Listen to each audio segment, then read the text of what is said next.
This is We the Sales Engineers Podcast, show 65. Welcome to We the SEs podcast, the show for sales engineers by sales engineers with your host, Ramsey Marjaba. Ramsey thinks that profanity is the most universal language out there. Hello, SE Nation. Welcome back to another episode.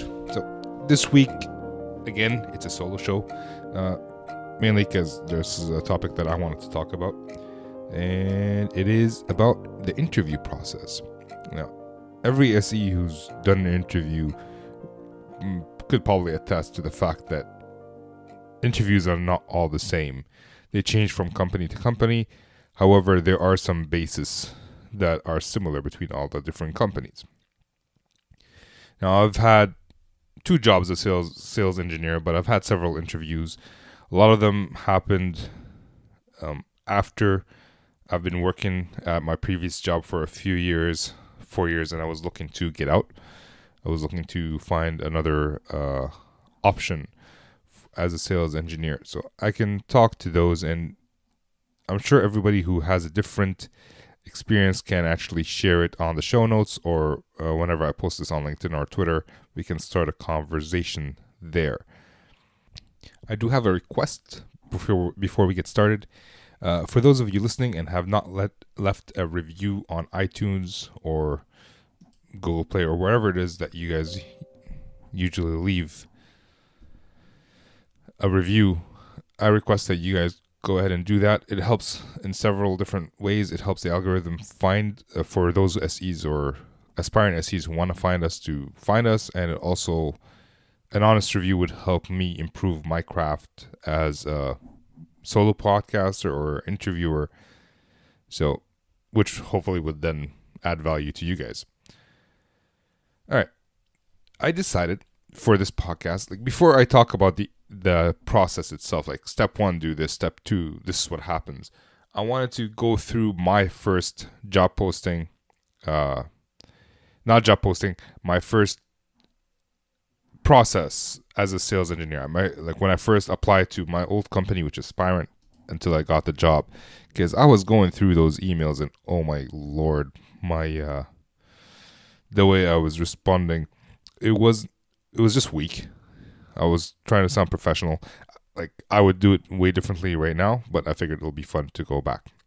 So I applied to the role with Spirent as a sales engineer back in 2014, in May 2014. Within a few days, I got a response actually from the recruiter there. Now, the funny part is, I saw the posting on LinkedIn for a headhunter, and I applied there, and then I was going through my searches looking for more positions to apply to, and I found the exact same posting from the company, Spirent. So I applied to both of those. I never heard back from the recruiter. I only heard from Spirent, which I found interesting because at the time I did not have the qualifications. I was applying for a senior sales engineer role. I wasn't a senior sales engineer. I wasn't even a sales engineer. I was a network design engineer. So I applied for a senior sales engineer role for both the recruiter and the company itself. Never heard back from the recruiter because I didn't tick the boxes that they had, I'm assuming. But when I applied to the company itself, I guess maybe the hiring manager saw it and he decided that although I don't tick all the boxes, I have what it takes to be a sales engineer. Also, something that helped me is I worked at the time for their biggest customer, which was Alcatel-Lucent. So I applied for that role and heard back from the company recruiter, like Spirent Communications' actual recruiter. And he said something, you recently applied, would you be available to do a phone screening with the hiring manager? And could you answer these questions? What compensation are you looking for? Do you have authorization to work in the United States? Not that it mattered. I think that's a general question that they ask. I wasn't going to work in the United States. When would you be available for a phone interview? And what type of time frame would you be available to start? So I did not respond. I sent an email to my wife right away. I'm like, hey, baby, I just got an email from one of the places I applied to. I was young. I was 28, so I sounded weird. It's like, yeah, that's amazing, baby. She asked if she wants to proofread if I want her to proofread my email. I'm like, no, I'll be fine. I'm a man. So it's like, okay, don't wait too long before replying.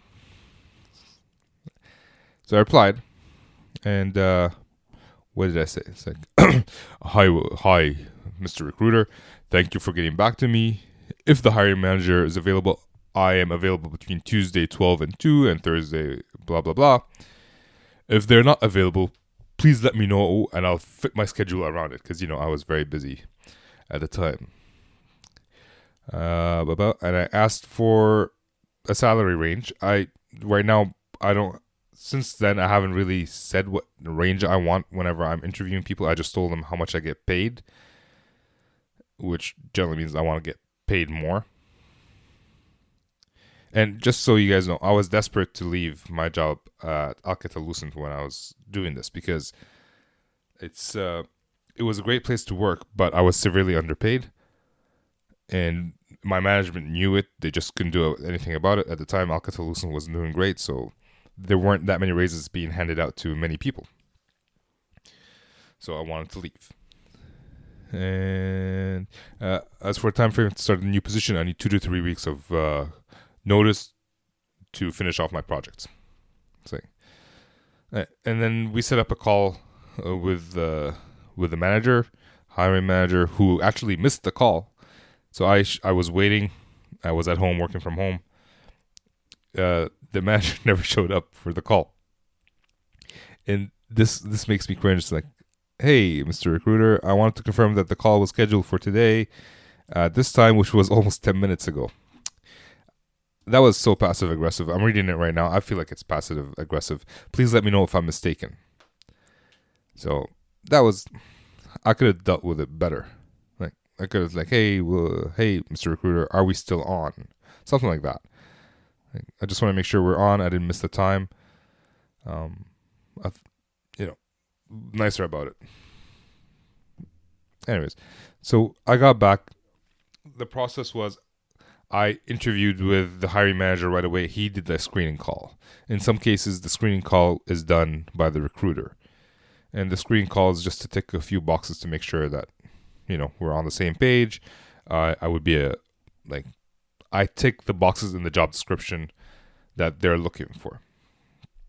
So that was the first interview. And then they set up an in-person interview where I was supposed to interview with the hiring manager, another sales engineer, sales director, VP of sales, and the manager for field support. So that was the process. I don't know why the VP actually disappeared, so I wasn't able to talk to him. I had to come back at a later date to do that.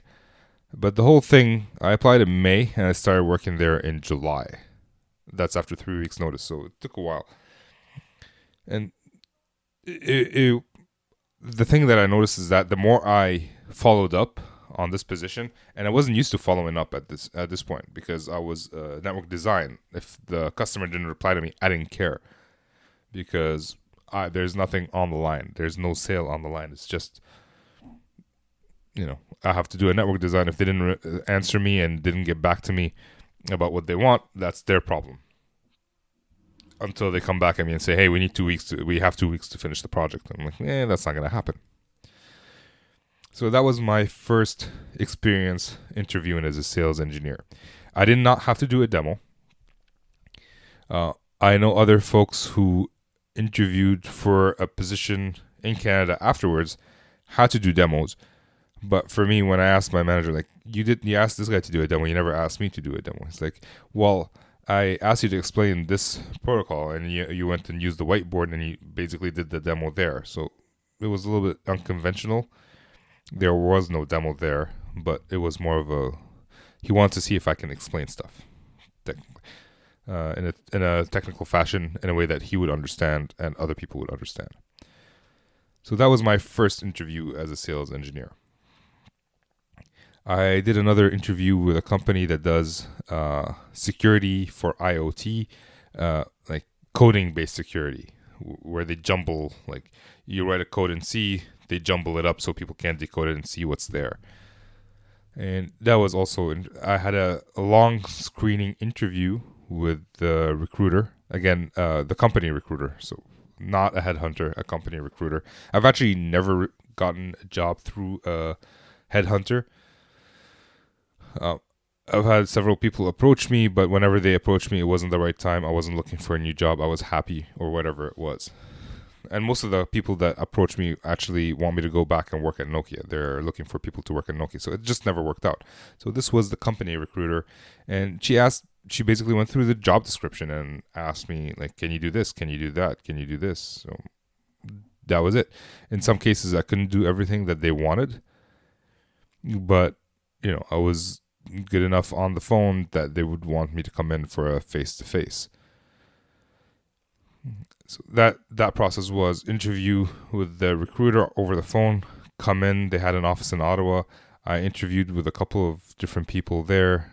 One would have been my manager if I had taken the job, and who at the same time is the business development rep. This was for a sales engineering job for not a sales organization. It was a sales engineering job for business development, which means it's a brand new product that they're coming up with. They want to see if there's a market to it.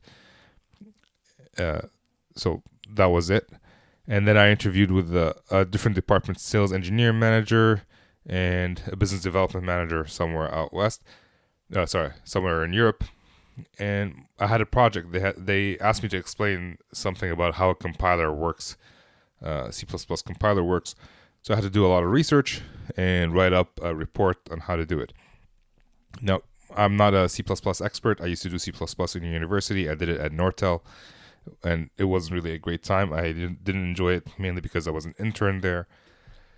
So I wasn't a good fit for that job, but it was interesting enough that I wanted to try to get it. The job went to someone who's actually experienced. So again, I didn't do a demo. My demo was to write a report on how something works and explain it to them. Another interview that I did was for a company that does not have an office in Ottawa. But I got that through a referral. So the first two companies I applied to and actually got interviews were just through resumes and applying online. This one I got through a referral.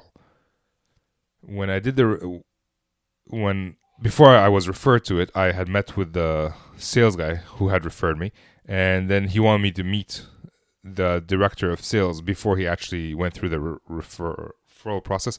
And by the way, in case people out there don't know, if people refer you, like, they might be kind people and all that, but they also get paid. They get a bonus. And if you're a senior person, it's a good bonus. So don't be afraid to ask for referrals. It's a win-win situation if you don't suck, right? If people keep referring people that are just not qualified, then at one point they won't be trusted. But if you're a good fit for the role, don't be afraid to ask for referrals. So for this one, it was more of a conventional interview process. So I met with the salesperson and the director before the application process, and then afterwards, the recruiter called me, asked me some qualification questions, making sure my financial range is within their range. I ticked the boxes on the job description, and then he set up a call with the hiring manager. I did an interview with him. It was semi-technical. They were more interested in seeing how I could, if I know the customer that they want to work with, which is a big deal. If you know the customers that the new company you're trying to get into wants to sell to, it's very useful to them because you already have a relationship. You don't have to build it from scratch. So you go from there. And after that, I did interviews with a whole lot of people. I maybe did 6 interviews, 4 SEs, 5 interviews, 4 SEs, and 1 salesperson out of Montreal. And the last step was they scheduled a demo for me, and they rented an office here in Ottawa. The hiring manager came in, the director that I met came in, and 2 salespeople came in. They had a bunch of people on the phone as well, and I had to do a demo. So it was very conventional. I did the demo. At that point, I also got an offer from Ixia, which I will talk about that interview process in a second, which wasn't really much. So I started the interview process with that company a long time before I started with Ixia or Keysight. The interview process with Keysight. So I'm done with this company. I move on to Keysight. There was no interview. It was like I worked for their competitor. They already knew me. They knew my technical skills. And I think at that point, it was just trying to see if I would enjoy working for them and if they would enjoy working with me. So it was just a discussion with the director I had a good time talking to him, and he must have had a good time talking to me. And we just clicked, and I didn't talk to anybody else. I talked to one other SE, and his job as the interview is basically to tell me how it is to work for that guy, for the director. And he seemed to love him, and I know other people who work there who love him, so it made it easy decision for me. So suffice to say, no interview process between 2 companies are the same, but the similarities are here. There's a screening call. So after you apply, whether it's through referral or through actually applying online, the first step is a screening call, and that is just to make sure that you tick the boxes that are in the job description. If it's a recruiter could be doing it, or a hiring manager could be doing it. If it's a recruiter, they're generally not technical enough to ask you any technical questions, whether it's about sales, the sales technique, or about your actual technical requirements. Like if you're working with networking, they don't ask you about networking. If you're working with SaaS, they don't ask you how to write code. They just ask you, hey, the job description says that you need to be able to do an RFP. Can you do an RFP? Yes, no? Okay. They just do that. That's the first step. If you're doing the screening call with the hiring manager, which that's only happened to me once, it was a bit more technical. He had an idea of what he was looking for, and his questions were targeted about that. There was nothing technical about it, though. Did I just say that it was a little bit technical and there's nothing technical about it? The first interview with my manager, there was nothing technical about it. It was a screening call, and then he told me that he wants to meet me in person in Ottawa, and he actually gave me a couple of questions that he's going to ask, which was hilarious. So I prepared for those, and then he asked me a bunch of other questions later on. Then the next step of the interview process is to have interviews with the hiring manager, if you didn't already do that in the screening.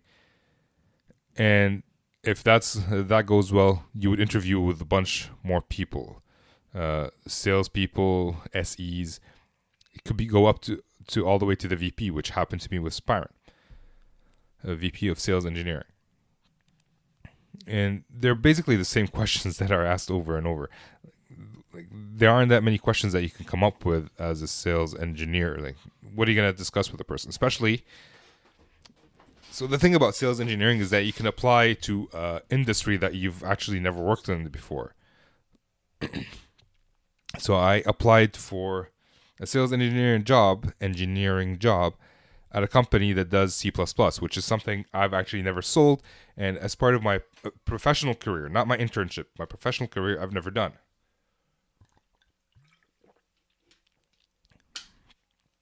So when I applied there, I was still able to have a discussion. It didn't get very technical because technically I'm not there, but I could learn it.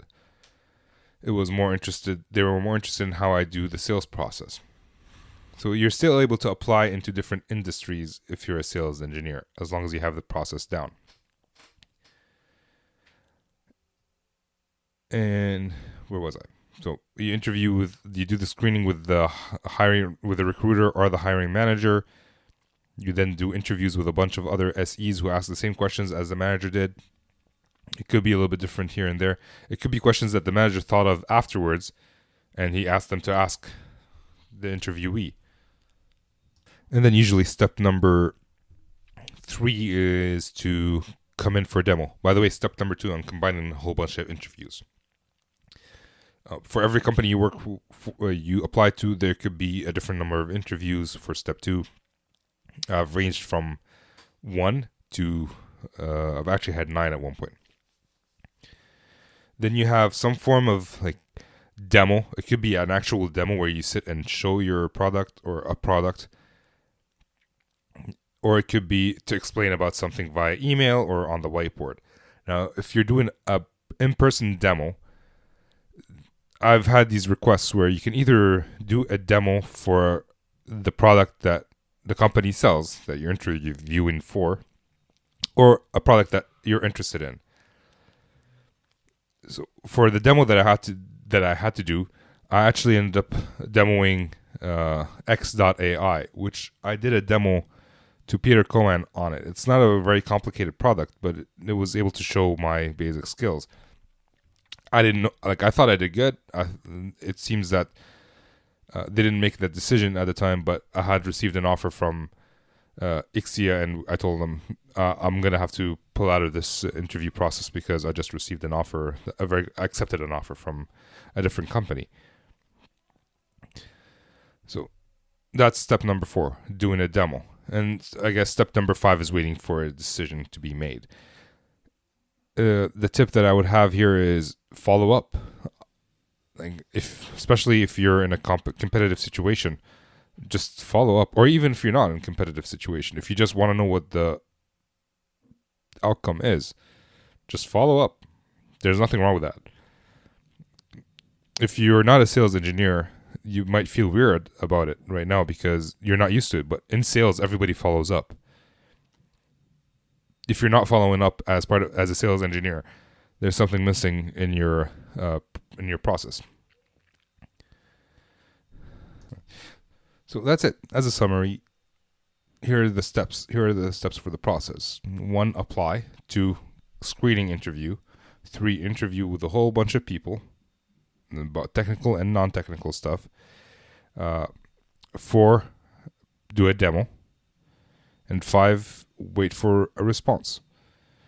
And each step in the process may take longer or less time than other steps, so just be patient and keep following up. And that's it. I'm interested to see if anybody else has other experiences when it comes to sales engineering interview processes. And by the way, you have to pass the first step to go to the second. If your screening didn't go well, you're not going to get an interview with a hiring manager, and so on and so forth. So I'm interested to see who has a different experience when it comes to interviewing for a sales engineer job. I've had a wide variety of interesting processes that I had to go through, and I want to see if there's any other out there. And that's it. So keep in mind, I would love to get a review on iTunes, Google Play, SoundCloud, Stitcher, wherever you guys listen for the podcast. Positive reviews help. Honest reviews help me. So don't be afraid to do that. Don't be shy. If you haven't done it, please go ahead and do it. And I will see you guys next week. With that, this is Ramsey signing off.